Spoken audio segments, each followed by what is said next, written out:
Bonjour, bienvenue sur cette vidéo. Aujourd'hui, sur Blender 2.7, nous allons voir la fonction DupliVer. Donc là, je vous montre un petit exemple, sachant que l'on en verra d'autres. Vous allez voir, c'est une fonction très intéressante qui pourrait avoir un équivalent au niveau de la gestion des particules. Donc sans plus attendre, regardons cela ensemble. Donc c'est parti, je vous ai donc activé le Screencast comme d'habitude. Ce que l'on va voir, donc, c'est donc ce qu'on appelle le DupliVer. Alors le DupliVer, en fin de compte, qu'est-ce que c'est? C'est tout simplement un élément qui va nous permettre de dupliquer d'autres éléments, mais sans... si vous voulez augmenter la mémoire, tant qu'en tout cas vous n'aurez pas appliqué celui-ci. Pour vous montrer, on va faire ça très simple. On va faire pour l'instant, on va prendre un cube, on va faire un Shift D et on va le diminuer. Alors je vais mettre en mode filaire pour mieux voir ce qui se passe. Donc maintenant que nous avons les deux cubes, nous avons le petit cube ici et le grand cube, on va faire en sorte de les lier.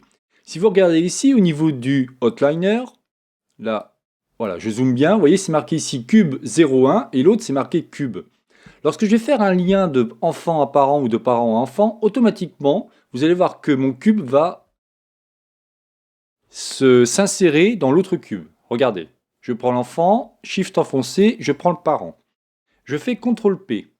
CTRL P, c'est-à-dire 7 parents tout. Vous allez voir que d'un seul coup, vous voyez mon cube, le cube 1 est rentré dedans. Ça veut dire que vous avez fait une liaison parent-enfant. Bon, une fois que vous avez fait ça, vous allez cliquer sur cette icône-là.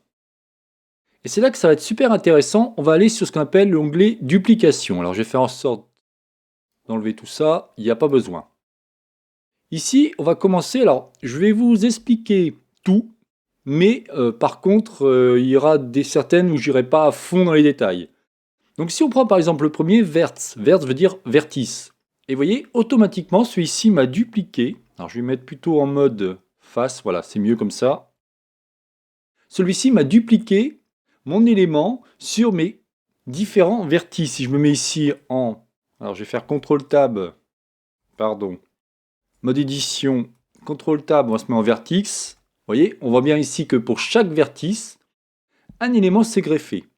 Vous pouvez le faire bien évidemment sur, par exemple, les faces. Et dans ces cas-là, celui-ci, par rapport à mes faces, donc si je me mets en mode Z, vous voyez, celui-ci s'est créé. Alors, si je me mets ici en mode 1 orthogonal, et on va se mettre ici en mode filaire, l'élément qui va servir, c'est donc lui. Vous voyez, celui qui est ici. Donc je mets en mode objet, je récupère celui-ci. Imaginons que vous voulez modifier celui-ci. Je sais pas, on va prendre alors CTRL-Tab, on va mettre face, on va mettre celui-ci, on va faire un ES, et on va faire quelque chose comme ça, avec une extrusion dans ce style-là. Vous doutez bien que celui-ci va être répété. Donc c'est vraiment sympa parce que ce genre de choses, si vous voulez, va permettre de... Alors là, il m'a fait quoi? Ah oui, d'accord, il a fait intérieur, oui, je ne voyais pas trop. Ce genre de choses va permettre de pouvoir dupliquer plein d'objets. Alors, selon par rapport à un vertice ou une face, je vous l'accorde. Mais quand même, vous allez faire des trucs assez intéressants. Si je vous montre une autre façon de faire, on va supprimer tout et on va recommencer. Je vais prendre cette fois-ci une grille. On va se mettre comme ça. Là, ma grille, si je mets en mode édition, il n'y a pas assez. Donc, je vais faire W et on va subdiviser un peu plus. Et là, ici, on va faire... Voilà, par exemple. Ensuite, ici, en mode objet, je vais créer, par exemple, un autre petit cube. Alors, il est bien trop gros. Faire petit comme ça. Voilà. Je vais aller dessus. Tac. Alors, je fais n'importe quoi. Hein. Le but, c'est de vous montrer que, par exemple, ça pourrait être un arbre, vous voyez. Donc, si je fais ça, hop. Ici, je fais un E. On va faire... qu'est-ce que je pourrais faire? J'ai aucune idée, là, pour l'instant. Faire quelque chose comme ça. Encore un E. Et par exemple, on va faire un... Et là, par exemple, on pourrait faire quelque chose comme ça. Voilà, bon, juste ça. On a donc notre objet. Alors là, mon objet, à mon avis, est encore trop gros. On va le diminuer encore plus. Voilà, comme ça. Donc, ce qu'on va faire maintenant, c'est sélectionner celui-ci, puis la grille, pardon. Et là, je vais faire CTRL-P pour sélectionner objet. Ensuite, si je regarde ici de mon onglet duplication et je clique sur vert, vous allez voir que, voilà, vous avez plein de trucs comme ça qui apparaissent. D'accord? Donc, ça peut être vraiment sympathique selon ce que vous voulez faire. Croyez-moi, par exemple, vous dessinez une herbe ou des choses comme ça, vous allez pouvoir avoir comme un effet d'herbe qui va se... Imaginez, vous créez plein de tiges, plein d'herbes, des choses comme ça avec des polygones ou des curves. Vous en faites un, vous le transformez et après vous pouvez en faire partout. Donc ça peut être très sympathique ça pourrait aller aussi vite, on va dire, que le côté gestion des particules. Et si je vais sur face, on n'aura donc que ça. Alors pourquoi là c'est intéressant au niveau des faces? Vous voyez, c'est tout petit. Pourquoi? Parce qu'ici on n'a pas encore vu les options. En appuyant aussi sur Scale, vous allez pouvoir en fin de compte scaler, ça veut dire redimensionner votre élément. Et vous voyez ici je fais en sorte de grandir et je vais pouvoir jouer là-dessus. Bien évidemment, ce qui compte c'est lui. Si lui je le monte, automatiquement tout le monde monte. Si je l'agrandis, tout le monde s'agrandit. D'accord? Donc faites vraiment attention à ça. Si on regarde autre chose, on va regarder par exemple, alors on va faire en sorte de tout supprimer. Hop, ici, on va le virer aussi, voilà. Cette fois-ci, je vais mettre ce qu'on appelle un icosphère. Voilà, ah pardon, je suis pas au bon endroit, je recommence. Shift C pour remettre tout à zéro. Je me mets comme ça, Shift A, et je vais mettre ce qu'on appelle une icosphère. Parfait. Cette icosphère, j'aimerais qu'en fin de compte, elle ait des pointes sur toutes mes faces. Donc là, je me mets en 1 pour qu'on puisse bien voir. Shift A, et je vais mettre un cône. Donc si je me mets en mode filaire, je vais faire en sorte de diminuer mon cône, parfait. G, Z, je me mets ici. Bien au milieu, hein. C'est très important. Là aussi, je prends le premier et le deuxième et je vais faire CTRL P. Maintenant, vous avez compris le principe, c'est très simple. Donc si on regarde au niveau des vertex, on aura quelque chose comme ça, qui va être très moche. Je mets en Z et vous voyez ce qui se passe là, c'est pas du tout ce qu'on voudrait. On voudrait que les pics soient définis sur chaque face. Dans ces cas-là, on va se mettre au niveau de face. Vous voyez, même si on clique ici sur rotation, au niveau des vertices, on aura quelque chose comme ça. C'est pas du tout ce qu'on veut. On va cliquer ici sur face. Et vous voyez, là c'est intéressant, sauf que là c'est pas encore ce qu'on veut. Donc ce qu'on va faire maintenant, c'est qu'on va supprimer l'élément et recommencer. Pour vous montrer ce qu'il faut faire réellement. Cette fois-ci, on va faire différemment. Shift A, on va mettre une icosphère. Shift A, on va mettre un cône. On va faire en sorte de le diminuer. G, Z, on va faire en sorte de le monter. OK? Ensuite, ici, première chose à faire, faites CTRL A. On va faire deux éléments. On va appliquer en fin de compte la location, c'est-à-dire le mouvement. CTRL A, on va appliquer le scale. Pour être sûr que mon élément ne soit pas hérétique au niveau de ma distribution par rapport à la duplication. Ensuite, vous cliquez sur celui-ci et vous faites CTRL P pour lier celui-ci parent-enfant. Si je clique sur Vertex, on se retrouve comme tout à l'heure, c'est-à-dire quelque chose qui ne va pas, même en cliquant sur Rotation, vous voyez, ça ne va pas. Si je clique par contre sur Face, vous aurez vraiment quelque chose maintenant d'intéressant. Je me mets en mode solide et vous voyez, on retrouve ce que je vous ai montré en fin de compte au tout début de ma vidéo dans l'introduction où je vous montrais la mine.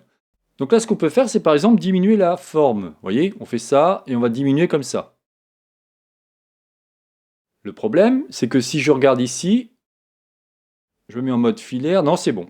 Par contre, ce qui est très intéressant, c'est qu'on peut prendre par exemple cette icosphère, cliquer ici sur le modifier Subdivision Surface, et vous allez voir que d'un seul coup, celui-ci va me créer plein de pics de partout. Donc à vous de voir ce que vous voulez faire, c'est toujours pareil, vous pouvez essayer plein de trucs, mais voilà une des techniques. Donc là, je vais l'enlever parce que c'est pas ce qui m'intéresse. Ce que je vais faire maintenant, c'est créer un empty. Shift A, je vais créer un empty plein axe. Je vais le mettre en 7 et je vais le déplacer. On va le mettre ici. D'accord? Ce que l'on va faire ensuite, c'est se mettre en mode filaire et récupérer l'ensemble. Et on va créer ce qu'on appelle un groupe. Alors attendez, voilà, pour être sûr. Et je vais créer un groupe. Et je fais CTRL G, tout simplement. Là, je vais l'appeler par exemple étoile.